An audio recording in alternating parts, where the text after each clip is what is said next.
अकोला में भी एसटी कर्मचारियों ने सरकार के निषेध में भीख मांगो आंदोलन किया। लंबे समय तक आंदोलन चलने से एसटी कर्मचारी आर्थिक संकट में आ गए हैं।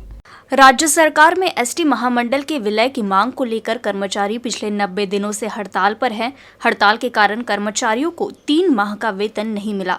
वहीं इस हड़ताल से महामंडल को भी काफी नुकसान हुआ है, लेकिन इसके बाद भी न तो सरकार मांग मानने को तैयार है और न ही एसटी कर्मचारी हड़ताल छोड़कर काम पर लौटने को राजी हो रहे हैं। अब स्थिति ये है कि हड़ताल लंबी चलने की वजह से एसटी कर्मचारियों की ही मुश्किलें बढ़ रही है।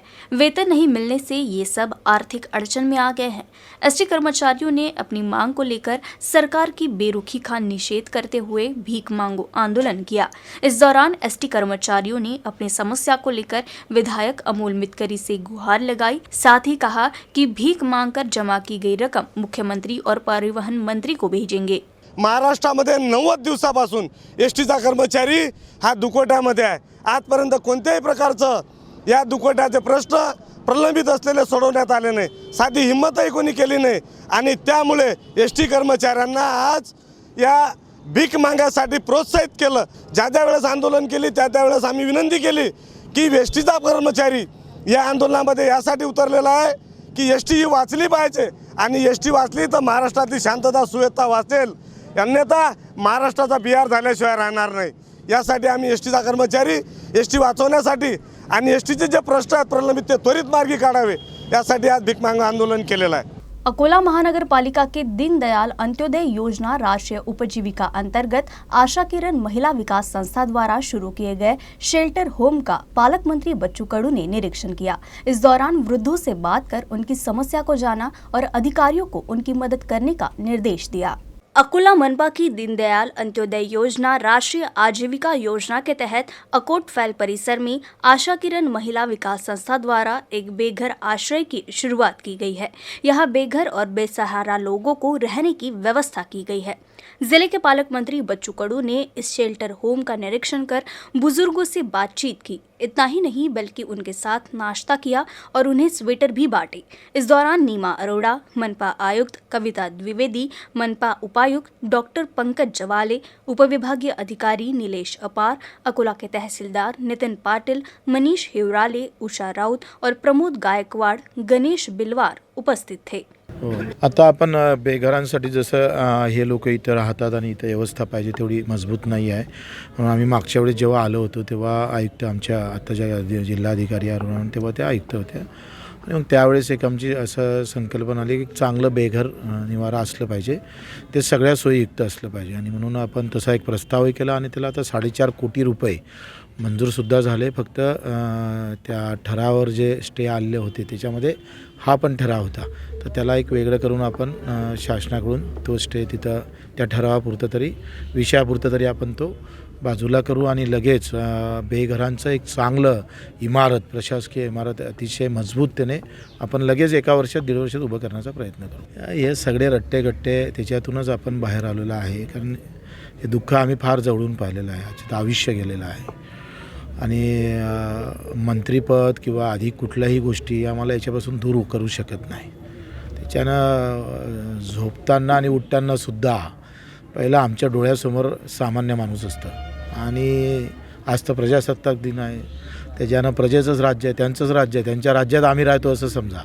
त्याच्यानं मला वाटतं प्रजासत्ताक दिनाच्या निमित्तानं त्यांना भेटणं म्हणजे खऱ्या अर्थानं प्रजासत्ताक दिन पूर्ण होणं आहे।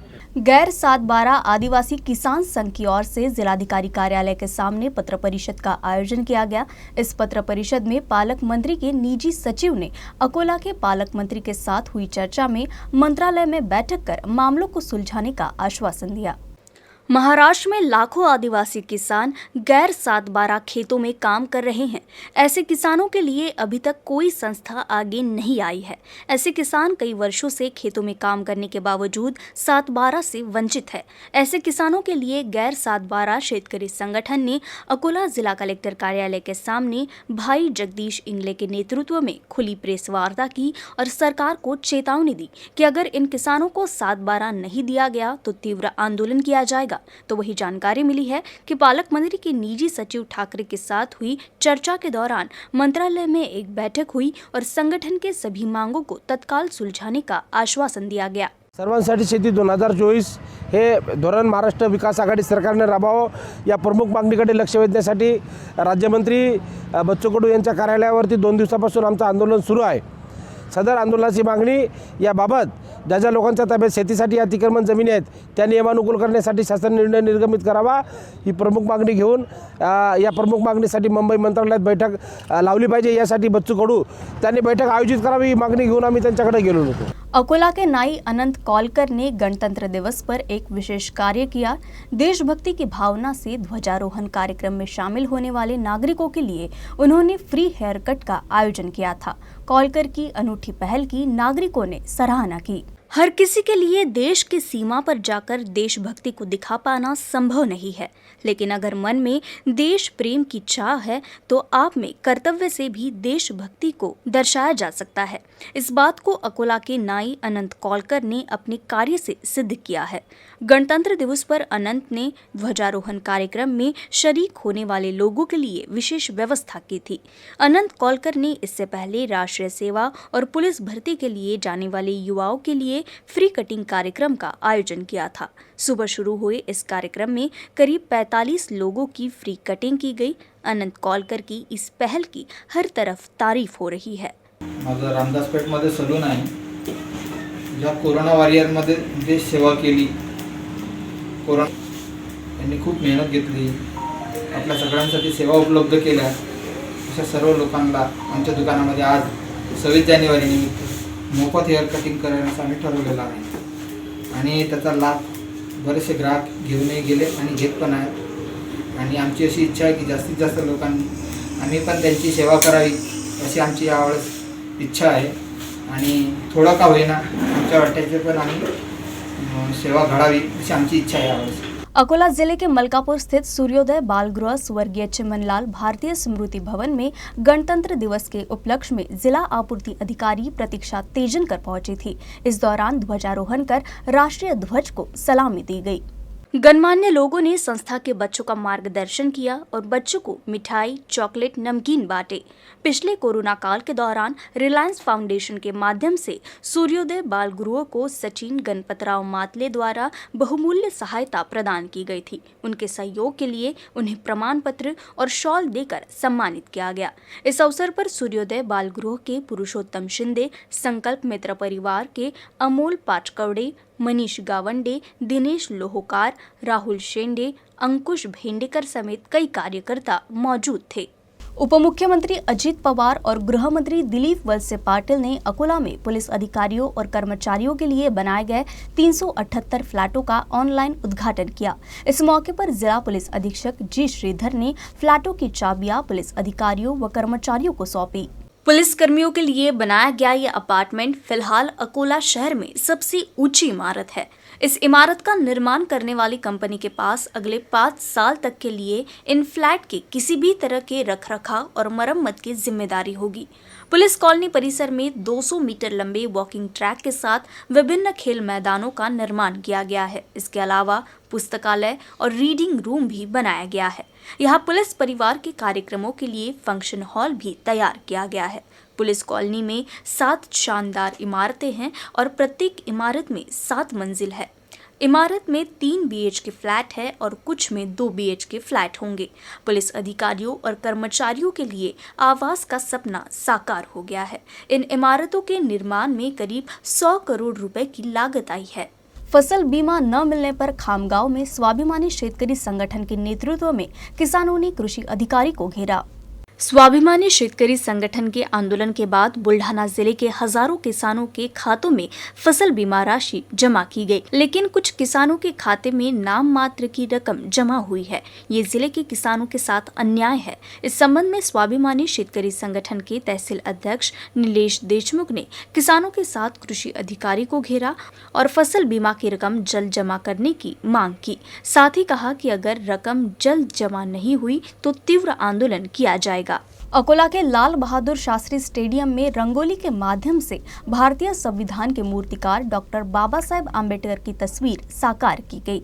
स्वतंत्रता के अमृत महोत्सव के तहत मोक्षदा आर्ट्स और इवेंट्स द्वारा ये रंगोली तैयार कर गोल्डन बुक ऑफ रिकॉर्ड में नाम दर्ज किया गया है. जिलाधिकारी नीमा अरोड़ा की अवधारणा और निवासी जिलाधिकारी प्रोफेसर संजय खड़से के मार्गदर्शन में डॉक्टर बाबा साहेब आम्बेडकर की रंगोली तैयार कर गोल्डन बुक ऑफ रिकॉर्ड्स में दर्ज कराई गई है। इस रंगोली को मोक्षदा आर्ट्स एंड इवेंट्स के 8 से 10 कलाकारों ने महज 12 घंटे में बनाया है। डॉक्टर आम्बेडकर की प्रतिकृति चित्रित करने के लिए 2000 किलो रंगोली का इस्तेमाल किया गया।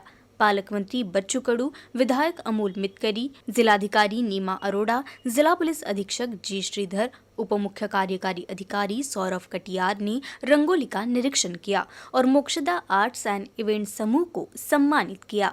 आपण सर्वांना सगळं माहितीच आहे की संपूर्ण देशभरात आझादी का अमृत महोत्सव साजरा होतो आहे आणि त्याच निमित्ताने इथे मी रांगोळी काढलेली आहे आणि या रांगोळीला तब्बल 12 तास मला लागलेले आहे। कंटिन्यू आम्ही ही रांगोळी काढलेली आहे आणि 5,500 स्क्वेअर फूट ही रांगोळी आहे। याला 2000 किलो रांगोळी लागलेली आहे आम्हाला। औरंगाबाद के सांसद इम्तियाज जलील अहमद ने महाराणा प्रताप की प्रतिमा को स्थापित किए जाने का विरोध किया है। इसका राष्ट्रीय राजपूत करनी सेना ने विरोध किया है। राष्ट्रीय राजपूत करनी सेना ने जिलाधिकारी को निवेदन सौंपकर अपनी नाराजगी जताई। औरंगाबाद में महाराणा प्रताप की प्रतिमा के लिए सरकार ने 87 लाख रुपए मंजूर किए हैं, लेकिन औरंगाबाद के सांसद इम्तियाज जलील अहमद ने विरोध किया है। उन्होंने ये भी मांग की है कि मूर्ति की अनुमति नहीं दी जानी चाहिए। राष्ट्रीय राजपूत करनी सेना ने इसका विरोध किया, लेकिन अब सांसद इम्तियाज जलील के इस तर्क का विरोध हो रहा है। अकोला में औरंगाबाद के सांसद इम्तियाज जलील अहमद के खिलाफ रैली निकाली गई और जिलाधिकारी को निवेदन सौंपकर सांसद जलील से उनका बयान वापस लेने या माफी मांगने की मांग की गई। इस दौरान अकोला करनी सेना के जिलाध्यक्ष संतोष ठाकुर, नगर अध्यक्ष आकाश ठाकुर के साथ ही बड़ी संख्या में युवा सदस्य उपस्थित थे। जो औरंगाबाद के खासदार है इम्तियाज जलील, उन्होंने महाराणा प्रताप जी की जो प्रतिमा को विरोध किया, उसके बारे में आज हमने श्री राष्ट्रीय राजपूत करनी सेना अकोला जिला के ओर से उनका निषेध किया। औरंगाबाद महानगर पालिका ने जो 87 लाख रुपए निधि मंजूर किया था पुतले को, उन्होंने उसका विरोध किया।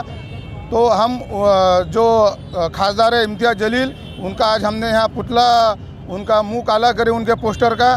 हमारी प्रशासन से विनंती है कि उनके ऊपर कठोर कार्रवाई की जाए, जो भी कार्रवाई बन सके। और उन्होंने उनके जो शब्द उन्होंने जो शब्द वापरे उनके शब्द वापस लिए जाए। और इसके बाद में राजपूत समाज के ऊपर जो भी व्यक्ति अगर ऐसा अन्याय करेगा या हमारे महापुरुषों के ऊपर अन्याय करेगा, तो इसके बाद में श्री राष्ट्रीय राजपूत करनी सेना तीव्र आंदोलन करेंगी और रोड पे उतरेंगी। प्रशासन से हमारा इतनी विनंती है कि जो वहाँ के खासदार जलील ने हमारी प्रतिमा पर रोक लगाई है, उससे जल्दी से जल्दी प्रतिमा को वहाँ स्थापित की जाए।